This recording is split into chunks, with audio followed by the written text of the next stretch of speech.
Joining us is our resident film critic, Michael Snyder. You're in San Francisco today. I am bouncing back and forth up and down the coast, as ever, the coastal commuter, and you can read that column in the Marina Times online if you like. It's my burden and my gift. I live in two of the greatest cities in the world. Avengers: Age of Ultron. Well, you know, I'm a big fan of the comic books and a big fan of superhero action and a big fan of Joss Whedon, writer-director behind Buffy the Vampire Slayer, Serenity, a.k.a.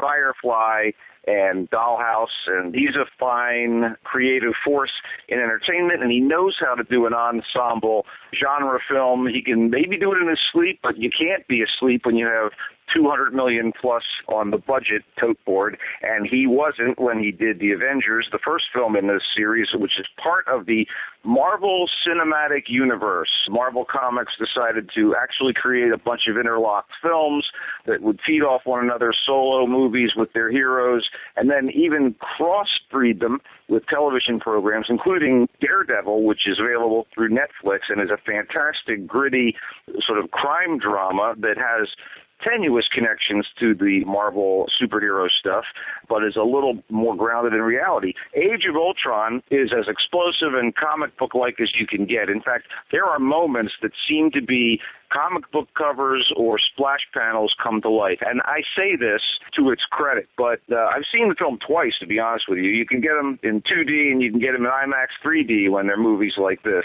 And I'll tell you what, I enjoyed it a lot. And it isn't a movie like Ex Machina, the film that talks about the possibilities and dangers of AI with a very human-looking robot, and is a very intimate film by comparison.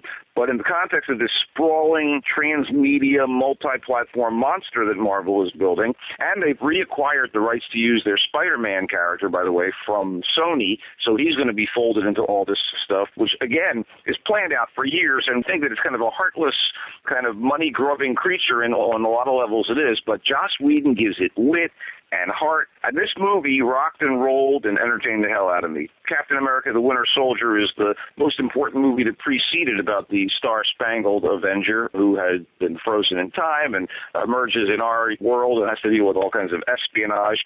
It almost has its own genre, spy-fi, but this, if you like comic books, and if you like classic James Bond movies, and it kept up with this long arc that Marvel's been building, it's this eye-boggling, fairly witty, and occasionally earns a few moments of real emotion. And it isn't stupid by a long shot. And you, of course, get Tony Stark as Iron Man, the millionaire industrialist and snark machine, the guy in the metal suit. You get the Robert Downey Jr. wit and snark there. You get Chris Evans as square-jawed Captain America, Mark Ruffalo as Bruce Banner, who's tormented in a Jekyll and Hyde way by becoming the Hulk, Chris Hemsworth as the Norse god Thor, lovely Scarlett Johansson as the Black Widow, and Jeremy Renner as Hawkeye, the marksman. Plus you get cameos from Sam Jackson as their kind of puppet master, Nick Fury. James Spader becomes the voice of this AI that's run wild called Ultron, and he matches the Tony Stark character note for note and witticism for witticism, and they've added Elizabeth Olsen and Aaron Taylor-Johnson as twins that have been given artificially enhanced powers and are working for the bad guys. There's a lot of spy stuff, there's a lot of big battles and set pieces, and there are these great moments like a cocktail party where all the Avengers are hanging out, and it turns into a pissing match as who can lift Thor's hammer. I'm telling you, I enjoyed this immensely. And the secret weapon here, Paul Bettany. And I don't want to spoil things. You probably have heard about it if you're interested in films like this and you know about it, but Paul Bettany is in this thing and introduces a new character into the mix. From the supporting work to the special effects to the action sequences, just good stuff all the way around. And my kind of thing, you know. Okay. So, far from the madding crowd. This is a new movie version of Thomas Hardy's beloved, somewhat melodramatic 1874 novel, which is the tale of Bathsheba Everdeen, who's a very independent woman of the Victorian era, her various suitors, and their changing fortunes. And it's a little on the soap opera side, but it's pretty witty, too, and natural for the big screen treatment, the kind of masterpiece theater-y kind of period. You know what I'm talking about. Even after a century, and it was written more than a century ago, it has pertinent things to say about love and duty and gender roles and determination in the face of challenges.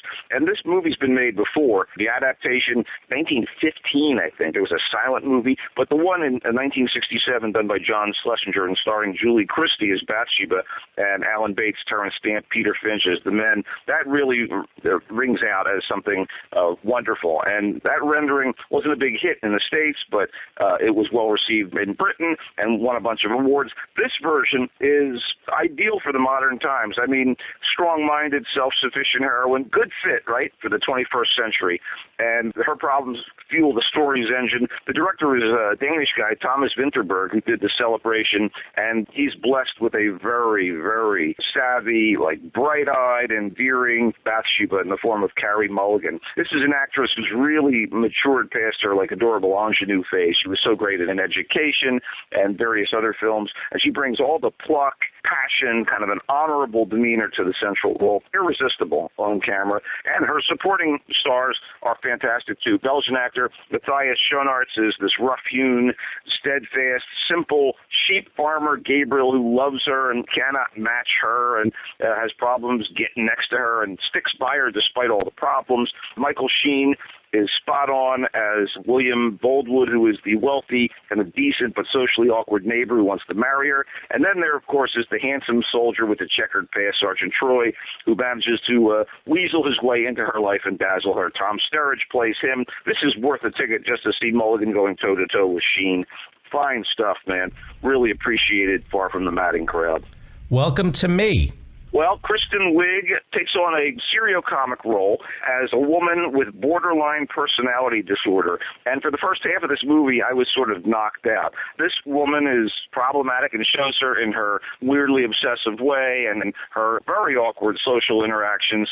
And then she wins the lottery and decides that she is going to drop all the meds and buy her own talk show. Her big heroine is Oprah. She wants to be the new Oprah. So she is upfront about everything in her life, all of her problems, all the problems of her friends who are only a handful, her co-workers who she convinces at a cable outlet to let her do the show, and also her psychologist. And it rocks for a while. And boy, talking about good casts. Wes Bentley and James Marsden play the brothers that sort of run this cable production company that produces her show. Tim Robbins is her therapist. Joan Cusack is a director at the cable show. Jennifer Jason Leigh in support. Linda Cardellini is her best friend. You can't get a more solid bunch of people for a dramedy or a comedy, all of those things. And Wiig is very good, but it kind of loses its way in the third act, as some movies do. Directed by Shira Piven, who is, I believe, related to Jeremy Piven, who's a producer on this thing. And actually, it's kind of cool for a while, and we don't see this kind of character portrayed very often on film. And it's amusing, but again, you know, I kind of lost the thread about two-thirds of the way through. It sort of does some pat kind of, you know, ticks off boxes in terms of comedy and drama by that time. Still, you know, noble. Maybe something to watch on video. Okay, Hyena. Hyena is the latest and one of the darkest in a series of British crime movies. This one about a bunch of corrupt cops who find themselves caught in a battle between the Turks and the Albanians for control of drug trade, and it's set in London. And an actor I don't know very well, Peter Ferdinando, plays the lead guy who is as conflicted as could possibly be. And Gerard Johnson wrote and directed this, has the immense asset of Stephen Graham, who you might know as having played Al Capone in Boardwalk Empire. He's an old buddy of this guy's who was betrayed and has now come back as part of an elite unit and may or may not be on his side. And good supporting work from a lot of male British character actors and even a few women that may be recognizable, specifically Mayanna Buring, who is in the fantastic British TV series Ripper Street. She plays the madam at a cat house in London in the late 1800s in that. And here she plays the girlfriend of Peter Ferdinando's character. And this goes to dark places. The guy is kind of an anti-hero, to be sure, and may not end in pat fashion. For that, I actually cheer it. Because, you know, I get a little tired of the typical Hollywood ending, and in this case, you don't get it. So prep yourself. Hyena, worth the trips. It's pretty brutal. It's pretty dark. Adult beginners. cable comedy favorite Nick Kroll is at the center of a pretty cool and interesting film that comes to us from the indie ranks, and in this case, he plays an entrepreneur who has some sort of competition for Google glasses, and things go to hell early on, and he is forced to move into his old family home with his sister and brother-in-law in New Rochelle, so away from the fabulous nature of life in the penthouses of New York and finance and cushy life and hot women and drugs and what have you, and stuck actually becoming the nanny to his nephew. And there are some wonderful moments in this thing. And again, the cast really carries it in a big way, directed by a guy named Ross Katz. It has some solid things to say about reevaluating family life and loyalties and what it's like to kind of live in the shadow of your own childhood and reach out, and even when you hit adulthood, not be able to move forward the way you want to. And that's on all fronts. His sister is played by Rose Byrne. She's pregnant with a second child. The brother-in-law is Bobby Cannavale, and Kroll goes head-to-head with these terrific actors, and does very, very well. And you get more support from Joel McHale, Jane Krakowski, and Bobby Moynihan, Mike Birbiglia from the comedy scene, Josh Charles. Again, solid cast doing good work, and this will translate very well to video. And I thought it was worth my time. You can see movies like this and wonder whether they're vanity projects or not. Nick Kroll is very good in this thing, and it works. Is it a great film? No. Was it diverting? Yes. Will it kill a little time when it gets streamed at the house? Oh, you bet. And what is the name of the movie again? It's called Adult Beginners. Okay. What We Do in the Shadows. Well, this was hilarious and fantastic, and it features Jermaine Clement, Flight of the Conchords, and it is essentially a docudrama, docu-comedy, a faux documentary, a mockumentary about vampires alive and well in Wellington, New Zealand. And this is very funny, very cockeyed, very creepy, hilarious, and all plaudits to these guys who are all flatmates. Vampires that are flatmates in Wellington, and the documentary crew decides to follow their lives by night, and it is extremely, extremely funny.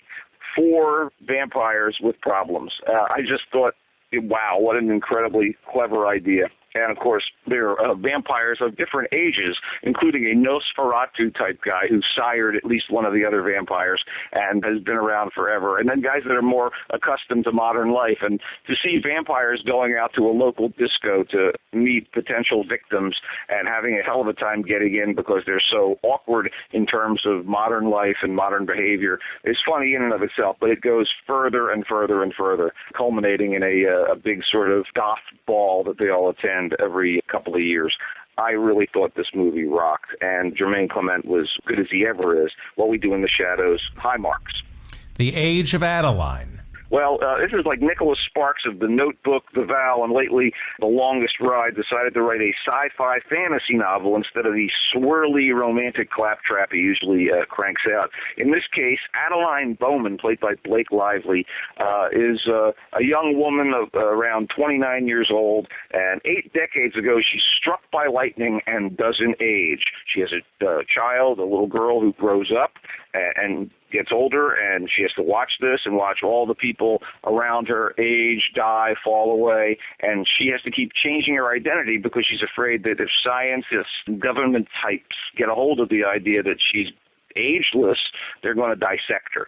So kind of cool. And in this day and age, she meets a man, a wealthy man, a kind of an entrepreneurial type, played by Michael Huisman, who is in Game of Thrones these days and also on Orphan Black as a love interest. So he's done the TV thing, and she falls for him, and this kind of forces her to out herself or consider outing herself. There's a weekend getaway with his parents, played by Kathy Baker and Harrison Ford, sort of a central segment of scenes in the movie that works very well. But ultimately, this is sort of, it's not for me particularly. I didn't think it was bad, and it was the best performance I've ever seen by Blake Lively, and that's saying something. Directed by Lee Toland Krieger, and kind of cobbled together, like I said, from pulpy romances and weird sci-fi conceits.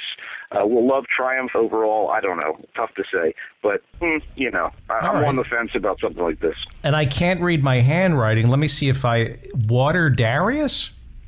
No, The Water Diviner. Are you Water okay? Diviner. Sorry. Yeah, The Water Diviner is kind of a mix of magical realism and historical epic as an Australian man decides to try to find his three missing sons who have gone off to fight in the First World War.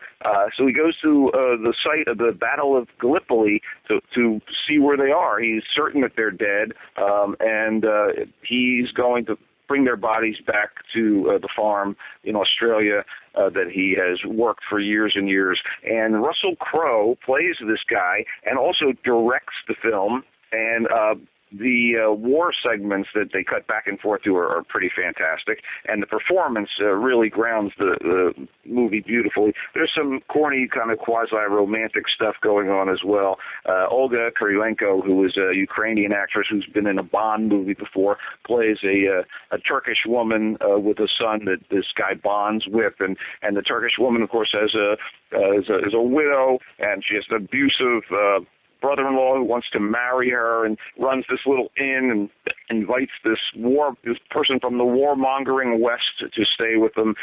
And there are various travails this guy has to go through to try to find the bodies. I said magical realism because he's someone who's been gifted with the ability to find water even in the parched outback of Australia using one of those divining sticks. And magically, what is he going to do? Use that to find where the dead bodies of his sons are? Who knows? I don't know. I'm trying not to spoil the film for you. It has its moments, and again, it's pretty well directed. And despite the occasional moments of corn, which are there, I thought The Water Diviner was pretty good stuff. And again, it hinged on Russell Crowe giving a terrific performance, which he does in this film. Okay, Michael Snyder is our resident film critic. We'll talk to you next week. Thank you, Michael. You got it, buddy.